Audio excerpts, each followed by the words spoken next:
Result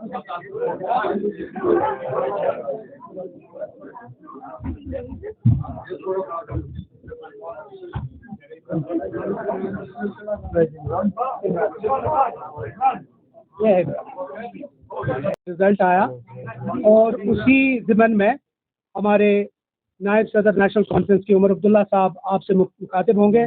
उनके साथ साथ हमारे प्रोविंशियल प्रेसिडेंट नासिर असलम वानी साहब हैं, हमारे पार्टी के ट्रेजरर शमी ओबरॉय साहब हैं, स्टेट स्पोक्स पर्सन इमरान नबी डार साहब हैं, इफ्रा जान है और मुदस्सिर शहमीरी साहब हैं।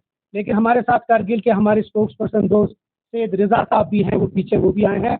मैं आप रिक्वेस्ट करूंगा कि जो भी आपके सवाल हो पहले अपनी ओपनिंग स्टेटमेंट दें, उसके बाद जो भी आपके सवाल हैं वो आप पेश करें, उसके बाद फिर बाद में चाय भी पिलें।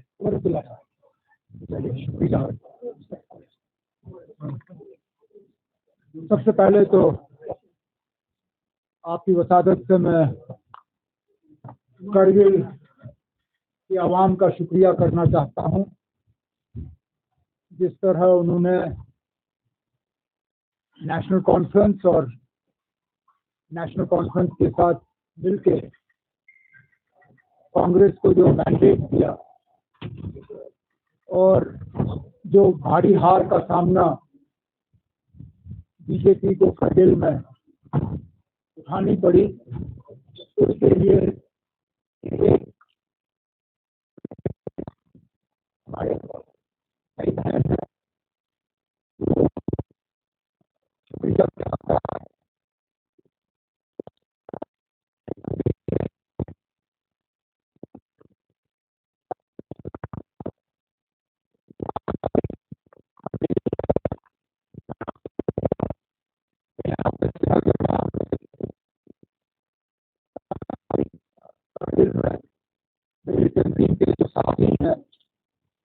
एडिशनल जनरल सेक्रेटरी कमर अली आखून साहब से लेके डिस्ट्रिक्ट प्रेसिडेंट हाजी हनीफा जान साहब, आउटगोइंग सीईसी कारगिल फिरोज खान साहब और उनके साथ तमाम जो हमारी टीम है, दिन रात उन्होंने मेहनत की और हमारी जो 12 सीटें हैं ये उनकी कामयाबी का नतीजा है।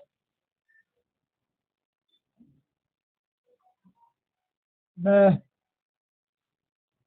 वक्तन फवक्तन आप सबों के साथ जहां कहीं मुलाकात हमारी हुई है, अक्सर बेशतर आप लोगों ने इलेक्शन के बारे में पूछा और कहा कि इलेक्शन की तैयारी कैसे चल रही है, नेशनल कॉन्फ्रेंस इलेक्शन को किस तरह देखती है। और हमेशा मेरा जवाब आपको यही था कि इलेक्शन के लिए हम तो तैयार हैं, लेकिन न मरकज की हुकूमत तैयार है, न बीजेपी वाले तैयार हैं, क्योंकि वो डरे हुए हैं, वो लोगों का सामना करना नहीं चाहते।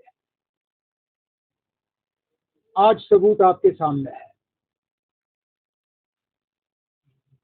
2019 अगस्त 5 के बाद पूरे मुल्क को, न सिर्फ मुल्क को बल्कि दुनिया भर में बीजेपी ने यह फैलाने की कोशिश की कि जम्मू कश्मीर का बंटवारा, बिलखसूस लद्दाख को जम्मू कश्मीर से अलग करना, ये लद्दाख के लोगों की दिल की तमन्ना थी, उनकी ख्वाहिश थी और उस ख्वाहिश को पूरी की गई।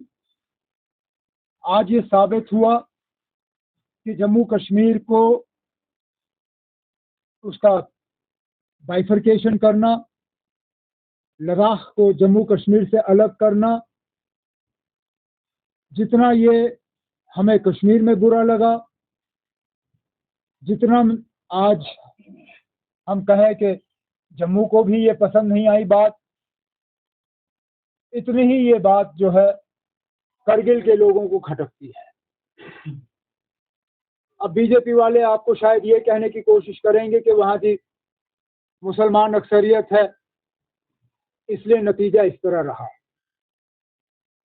तो पहले तो मैं उनसे पूछूंगा, क्या फिर लद्दाख का बंटवारा सिर्फ मजहबी बुनियाद पे हुआ? क्या सिर्फ मजहब देख के हुआ? और अगर इस सारे चीज को आप मजहब के तराजू में तोल रहे हो, तो फिर आप शायद भूल रहे हो कि लद्दाख खित्ता भी मुसलमान अक्सरियत है। बेशक वहां बोधों की आबादी जो है कम नहीं है, लेकिन अक्सरियत लद्दाख में जो है मुसलमानों की है। और इस इलेक्शन में बौद्ध वोट जो है वो बीजेपी को नहीं गया। अगर गया होता तो नतीजे शायद अलग होते। इस इलाके से हमारा भी एक बुद्धिस्ट काउंसलर जीत के आया है पदम से। तो ये भी नहीं कहा जा सकता कि नेशनल कॉन्फ्रेंस ने मजहब के बुनियाद पर वोट हासिल किए। हकीकत ये है कि ये इलेक्शन डेवलपमेंट और इन सब चीजों के बारे में कम और 5 अगस्त 2019 के बारे में ज्यादा था। और करगिल के लोगों ने अपने वोट से साबित किया कि वो इस फैसले के साथ नहीं है। रही बात हमारे इलेक्शन की, इस नतीजे के बाद तो शायद ये कहा जा सकता है कि हमारे इलेक्शन हमसे और ज्यादा दूर चले गए। अभी तक तो हमें ये उम्मीद दी जा रही थी कि असेंबली के इलेक्शन नहीं होंगे, लेकिन सुप्रीम कोर्ट में जब 370 को लेके बात चल रही थी तो वहां पे हुकूमत के तरफ से ये कहा गया था कि पंचायत और अर्बन लोकल बॉडीज के इलेक्शनों की तैयारी की जा रही है। लेकिन पिछले दिनों दिल्ली में होम मिनिस्टर साहब की मीटिंग के बाद जो रिपोर्ट्स देखने को मिल रही हैं, उनके मुताबिक लगता है कि अब ना पंचायत इलेक्शन करने की इनको हिम्मत है, ना बल्दियाती इलेक्शन करने की इनको हिम्मत है। शायद इनका बस चलता तो ये यहाँ पे ये पार्लियामेंट का इलेक्शन भी नहीं कराते, लेकिन पार्लियामेंट इलेक्शन इनकी मजबूरी बन गई है। मुझे बीजेपी से इसका ज्यादा गिला है नहीं। सियासी पार्टी है, हर चीज में अपना फायदा और नुकसान देखेंगे। अगर मुझे गिला किसी से है तो वो इलेक्शन कमीशन से है। आज भी बड़े अफसोस से कहना पड़ता है कि जब चीफ इलेक्शन कमिश्नर से जम्मू कश्मीर के इलेक्शन के बारे में सवाल किया गया अभी सुबह के प्रेस कॉन्फ्रेंस में, तो उनका जवाब ये था कि जम्मू कश्मीर के इलेक्शन के बारे में फैसला तमाम हालात को देख के लिया जाएगा, आफ्टर कंसिडरिंग ऑल फैक्टर्स। मैं उनसे पूछना चाहता हूं, व्हाट आर द फैक्टर्स? क्योंकि हमें जो लगता है there is only one factor, that is fear factor. वो बीजेपी को जो फियर फैक्टर है, बीजेपी वाले इससे पहले राजभवन के पीछे छुपते थे, अब चीफ इलेक्शन कमिश्नर के पीछे भी छुपना शुरू कर गए हैं। और अफसोस की बात है कि चीफ इलेक्शन कमिश्नर और इलेक्शन कमीशन ऑफ इंडिया बजाय ये कि वो आजादाना तरीके से अपने फैसले लें, वो सिर्फ और सिर्फ बीजेपी के इशारों पे अपना फैसला ले रहे हैं। नहीं तो कोई जवाजियत नहीं बनती है कि इतने सालों के बाद भी आप जम्मू कश्मीर में असेंबली इलेक्शन नहीं करा सकते। अगर इस फेयर फैक्टर के अलावा और कोई फैक्टर है तो हम इलेक्शन कमीशन से सुनना चाहेंगे। क्या यहाँ पे इंटरनल सिक्योरिटी हालात जो है इस हद तक बिगड़ गए हैं कि अब आप इलेक्शन कर नहीं सकते हो?